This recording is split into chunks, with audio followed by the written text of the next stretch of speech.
The pain, the stress, the violence, the living, the coping, the giving of life for survival. In life there's vices and plenty of rivals. You fight to stay alive with their business, your life goes. You sheep are living in fences, you give in and listen.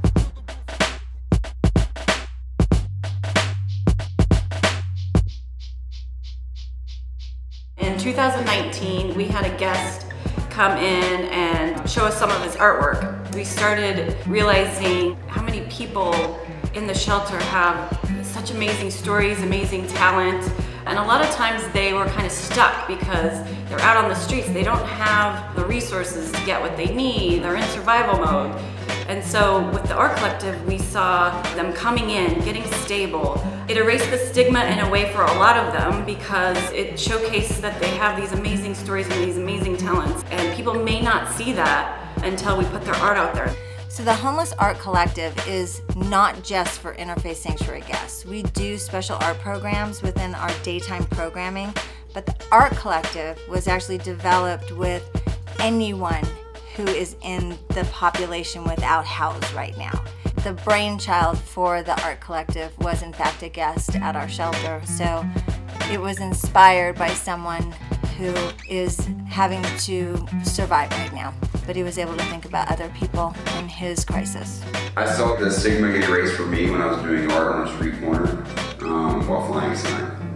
I mean, people just wanted to know who I was. There was no get a job, you bum, you drunk, you drug addict, there was none of that. So you paint it on here and then you can paint over it and then you can pull it off. If it's on watercolor paper, it'll be bright white. Giving people a space to be creative and explore a different way of communicating, I think is really important. It helps make people feel like they have a voice and it's just good for your well-being.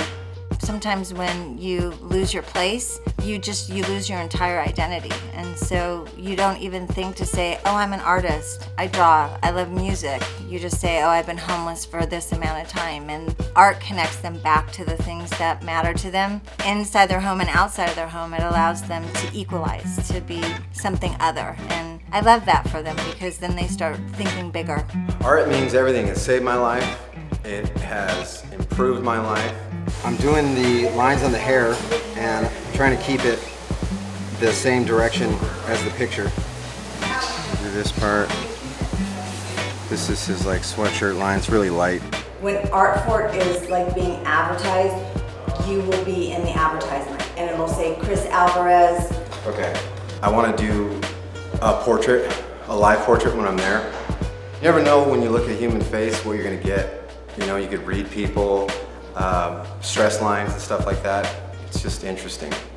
Citizens who are in our community that have art in their background and like to share their craft, we'd love to have that be part of our art collective. People who are housed, who have these skills and talents, and we'll bring them to our community to help build them and maybe open up doors for them. We are hoping that this information gets out to anyone, even if you're not using our shelter, so that you know that on a certain day every month you can come. We're going to have art materials for you and you can create, and we want to bring positive connection for our artists without homes.